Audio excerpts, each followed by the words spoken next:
Is it possible that there's going to be federal changes to funding for schools that will impact your child that has an IEP or 504? Yes, absolutely, there could be. It is entirely possible that funding will impact your child one way or another. I'm not here to scare you. I don't want to tell you information that definitely might not happen or could happen. I'm not here to scare you at all. However, I want to pull the curtain back a little bit and let you have an idea of how funding works for schools and how it impacts your child. And I also want to let you know how specifically we can all work together to make an impact so that people who are making decisions know IEPs and 504s and supports for our kids are super important and they shouldn't be making those cuts. Hi, I'm Kyle. I'm a longtime special educator turned education professor, and most importantly, the proud father of 3 kids who have their own unique challenges that have come a long way. This channel is all about helping you help your kids that have 504s and IEPs and just need supports and accommodations. So I'm not here to scare you or give you information that isn't correct, but I do want you to know the services that your child gets comes from funding.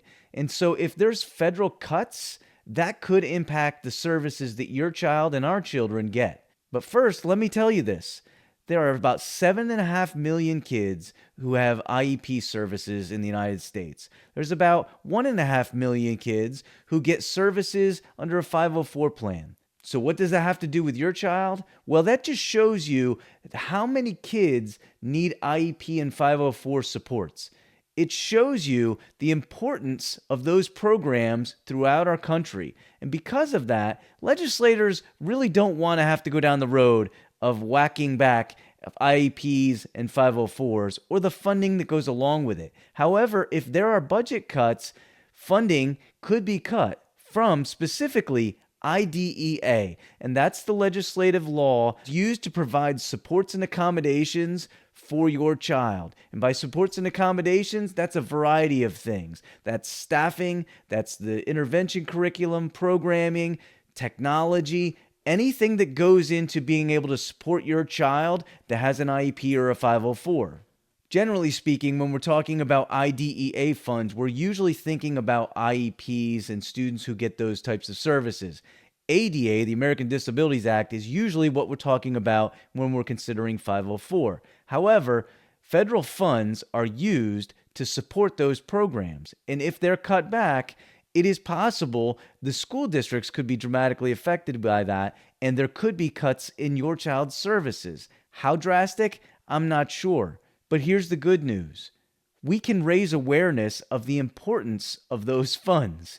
So when I say, what can we do? Well, instead of sitting back and just being scared that something might happen, we can raise awareness. Here's what needs to happen. We all need to reach out to elected officials, people who are in charge of helping with laws, legislators in general, because they're going to be the people who are involved with funding decisions. I learned a few years ago when I worked with my son to meet with legislators at the federal level about funding for type 1 diabetes that they want to hear stories. We were there trying to build awareness for type 1 diabetes and research funding that could go into it. And so the people who were involved with the specific programs we were supporting let us know about the importance of stories. You see, we were there to let my son tell his story to the people who were going to make decisions. And that's what I'm suggesting that you do.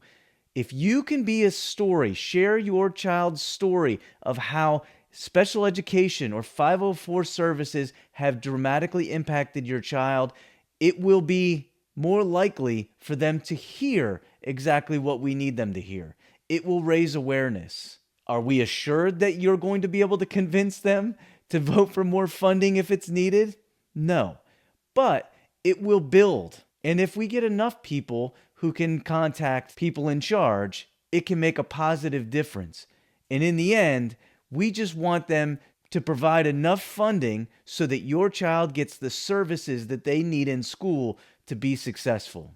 We really need them to understand those funds help you and schools work together collaboratively as a partnership. If you want to learn more about working together with your school so your child gets the services they want, deserve, and need, check out the Recharged Family Podcast, where we dive into all kinds of things, IEPs, 504 related, and help parents work with schools. Because in the end, we want your child to succeed.